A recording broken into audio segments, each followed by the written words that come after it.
வணக்கம் ஃப்ரெண்ட்ஸ், இன்வெஸ்ட்மெண்ட்டே இல்லாமல் கிராமத்தில் கிடைக்கிற பொருட்களை வச்சு எப்படி அமேசானில் பிஸ்னஸ் பண்ணுறது, அதாவது காமர்ஸ் பிஸ்னஸ் எப்படி பண்ணுறது அப்படின்னு சொல்லி நம்ம சேனலில் ரெகுலராக வீடியோ போட்டு வந்திருக்கோம். அதில் இன்றைக்கி நான் உங்களுக்கு ஒரு பெஸ்ட் ப்ராடக்ட்டை தான் காட்ட போகிறேன். இன்றைக்கி வந்து பார்த்தீங்கன்னா ஒரு காட்டுக்கு தான் வந்திருக்கோம். அந்த கிராமத்தில் கிடைக்கிற பொருட்களில் அதிக சேல்ஸ் நடக்கக்கூடிய பொருளை தான் இன்றைக்கி உங்களுக்கு காட்ட போகிறேன். வாங்க அது எந்த பொருளும் பார்க்கும், அதோட பெனிஃபிட்ஸ், அதுக்கு எவ்வளோ டாக்குமெண்ட்ஸ் வேணும் எல்லாத்தையுமே பார்த்தீங்கன்னா இந்த வீடியோவில் உங்களுக்கு நான் சொல்கிறேன்.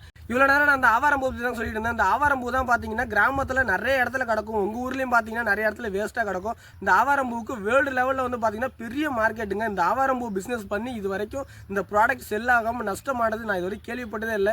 நானே வந்து பார்த்தீங்கன்னா எனக்கு கிராமத்தில் கிடைக்கிற பொருட்களை செல் பண்ணதில் அதிகமாக சேல்ஸ் பண்ணது பார்த்தீங்கன்னா இந்த ஆவாரம்பூ டீ பவுடர் தான். அதனால இந்த பவுடரை வந்து நீங்கள் உங்கள் கிராமத்தில் இது வந்து வேஸ்ட்டாக கிடக்கு, உங்கள் கிராமத்தில் நிறையா இருக்குது அப்படின்னு சொன்னால் நீங்கள் கண்ணை மூடிட்டு கண்டிப்பாக அந்த பிஸ்னஸ் பண்ணலாம். ஏன்னா இது அவ்வளோ டிமாண்டான ப்ராடக்ட். இந்த ப்ராடக்ட்டுக்கு நிறைய வரவேற்பு உண்டு. இது எவ்வளோ டாக்குமெண்ட் வேணும், இது எப்படி செல் பண்ணுறது அப்படின்னு சொல்லி நம்ம சேனலில் ஒரு தெளிவான வீடியோ போட்டிருக்கோம். அந்த வீடியோவை கண்டிப்பாக பாருங்கள். இல்லை இந்த பிஸ்னஸ் நான் பண்ணணும், காமர்ஸில் அமேசானில் நான் பிஸ்னஸ் பண்ணணும் அப்படின்னு சொன்னால் ஸ்க்ரீனில் இருந்த நம்பருக்கு வாட்ஸ்அப் பண்ணுங்கள். என்னோட கிளாஸில் உங்களுக்கு நான் சொல்லித்தரேன்.